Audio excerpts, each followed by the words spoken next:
যখন কোনো জ্ঞানী ব্যক্তি জানতে পারে যে সমস্ত কর্ম প্রকৃতির তিনটি গুণ সত, রজ ও তমগুণ দ্বারা চালিত হয়, এছাড়া আর কোনো চালিত শক্তি বা কর্তা নেই, এই তিনটি প্রকৃতি গুণের বাইরে তিনি স্বয়ং পরমেশ্বর ভগবান, একমাত্র তারাই ঈশ্বরের দিব্য প্রকৃতি লাভ করে। যারা শরীরের সঙ্গে যুক্ত প্রাকৃতিক শক্তির এই তিনটি গুণ অতিক্রম করতে সক্ষম হয়, একমাত্র তারাই জন্ম, মৃত্যু, রোগ, বার্ধক্য এবং দুঃখ থেকে মুক্ত হয়ে অমরত্ব লাভ করে। নান্যং গুণে ভকর্তারং যদা দ্রষ্টানুপশ্যতি গুণে ভস্য পরং ব্যক্তি মদ্ভাবং সোধিগচ্ছতি।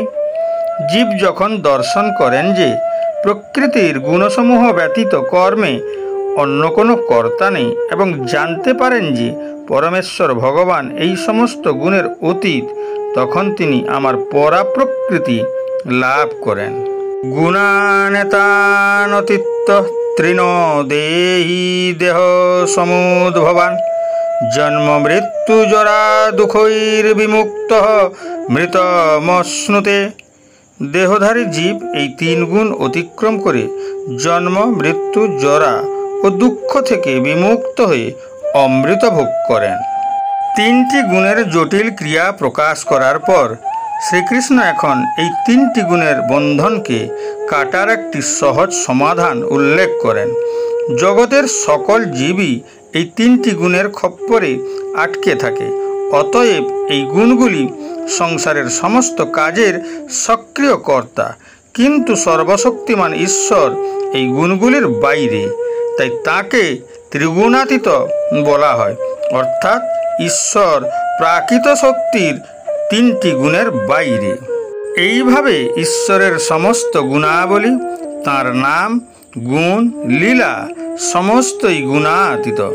এই তিনটি গুণের আয়তাধীন কোনো ব্যক্তি বা বস্তুর সঙ্গে যদি আমরা আমাদের মনকে যুক্ত করি, তাহলে তার গুণের রং অনুযায়ী তার ফল আমাদের মন ও বুদ্ধিকে প্রভাবিত করে।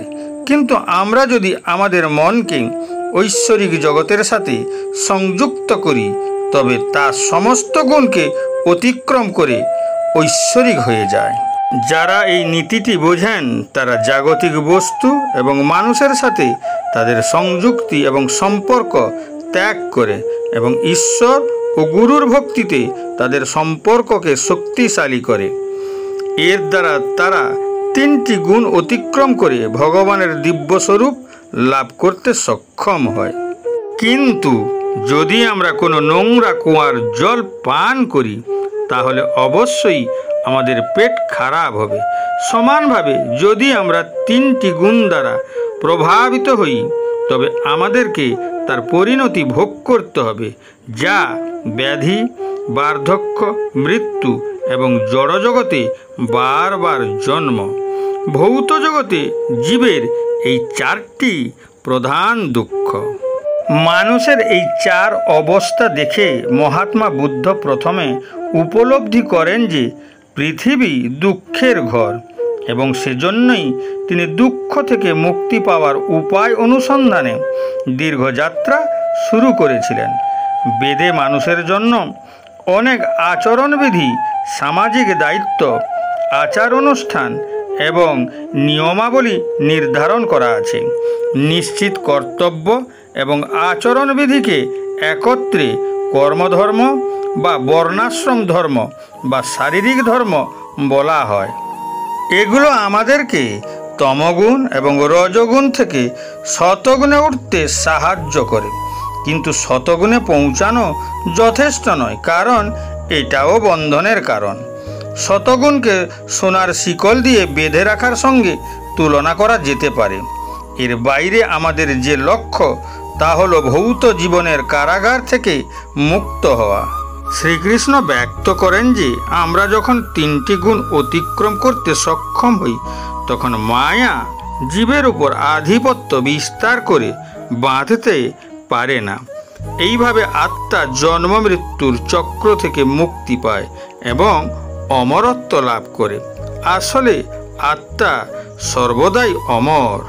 কিন্তু ভৌতিক শরীরের সাথে আত্মার আলাদা আলাদা সম্পর্ক গড়ে জন্ম মৃত্যুর মায়াজালে আবদ্ধ করে শরীরকে কষ্ট ভোগ দেয়। এই ভ্রম আত্মার সনাতন প্রকৃতির বিরুদ্ধে, যা তার থেকে মুক্তি চায়, এবং সাংসারিক মোহমায়ার বন্ধন থেকেও আত্মার নিষ্কৃতি চায়, কারণ আমরা সকলেই অমরত্বের স্বাদ পেতে চাই।